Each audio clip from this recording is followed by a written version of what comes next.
Should we be worried? Are robots going to take over the world, take our jobs, and kill us? No. Yes, let that be a resounding no. So that's just the stuff of science fiction. They need a good story in which robots either are very evil or very good, nothing in between. We're just heading for a future with useful robots, and we just want legislation in place to have robots that are just as useful as we can possibly have them to us. What components need to be put in place to ensure that our robots work for us and not the other way around? That's an interesting question. So robots will not, robots will always work for us. There's kind of dystopian vision of robots taking over and just kind of working for themselves.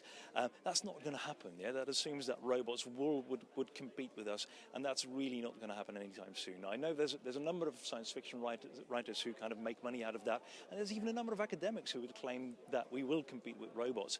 That is not going to happen anytime soon. And we need legislation in place as well to kind of make sure that robots work for us, and that is what we're discussing today.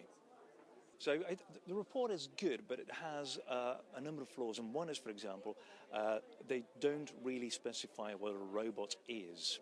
And they kind of seem to assume that the robot is going to be one single system, something, I don't know, a walking tin man or something, or something that drives around in a building.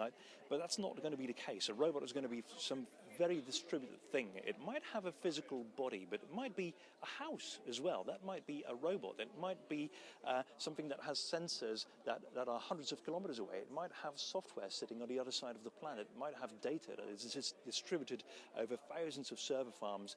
And so a robot is not going to be one thing that you can kind of contain and say, like, here's the robot. This is the thing that we are talking about. This is the thing that is reliable.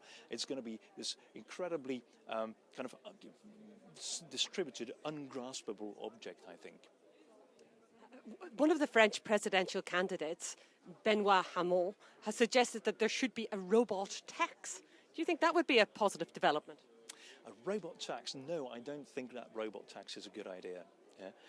First of all, because we can't define what a robot is. So if a robot is indeed something physical that you can say, like, there's the robot, and that's where the robot finishes, and then you can tax it. Robots are not going to be like that.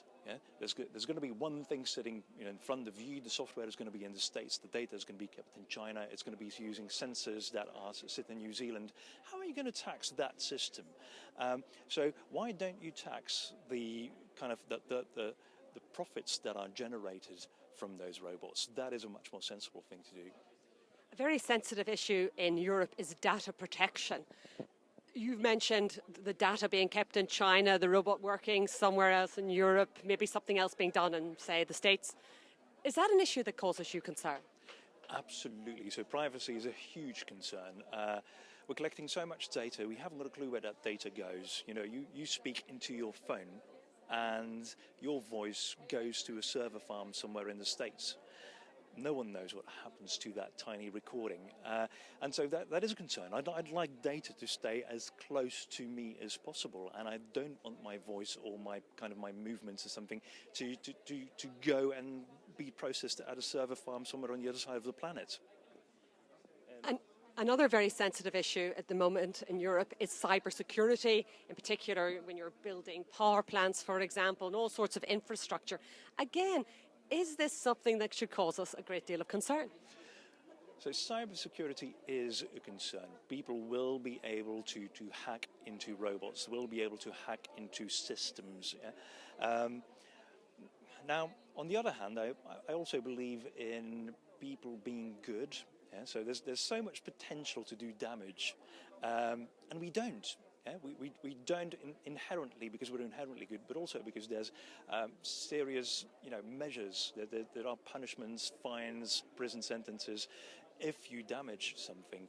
And I think that should extend to cyber systems as well, to robots. If you damage someone else's robot, there should be fines or harsher punishments on that.